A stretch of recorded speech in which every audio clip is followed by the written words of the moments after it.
Music director चंदन बाबू।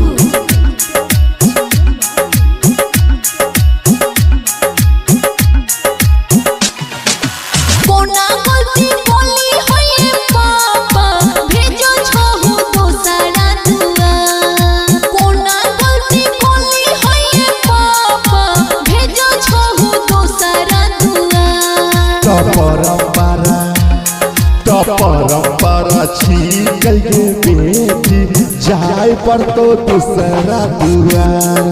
तो परंपरा छीकल के बेटी जाए पर तो तोरा ससुरार।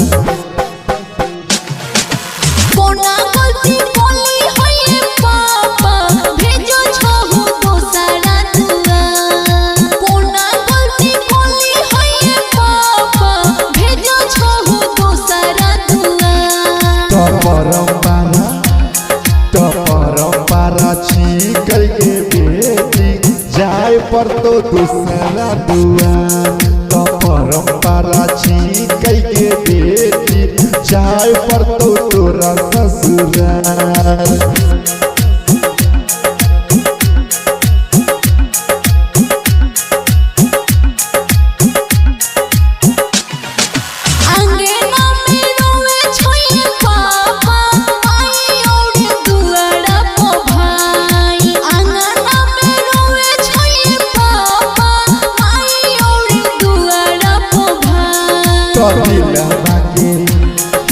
दिलवा के बातक बेटी कैसे हम दियो बताए।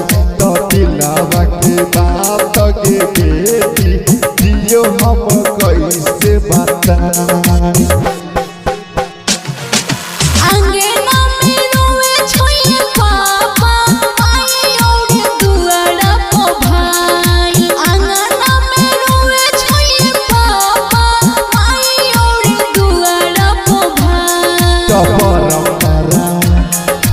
परंपरा छीकल के बेटी जाए पर तो दूसरा दुआर। तो परंपरा छीकल के बेटी जाए पर तो तोरा ससुरार। KC music digital recording studio Dalsingh सराय।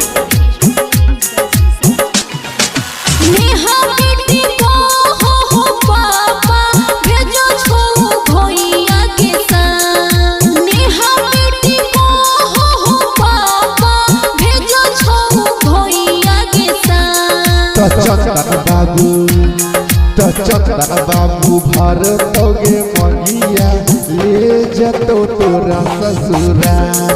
तो परंपरा छीकल के बेटी जाए पर तो दूसरा दुआर।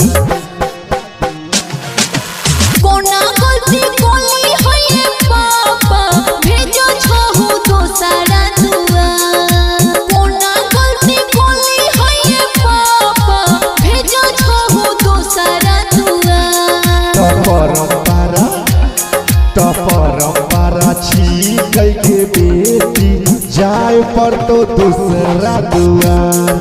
तो परंपरा छीकल के बेटी जाए पर तो दूसरा दुआर।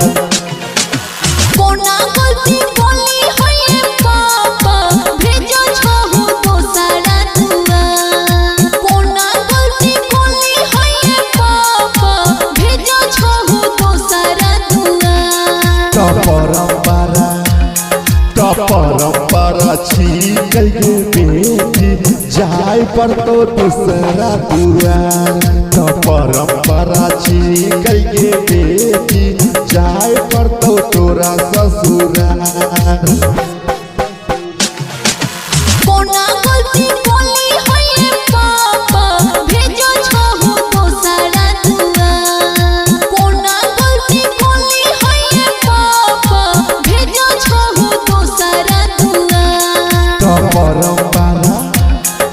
परंपरा छीकल के बेटी जाए पर तो दूसरा दुआर। तो परंपरा छीकल के बेटी जाए पर तो तोरा ससुरार। KC music digital recording studio Dalsingh सराय।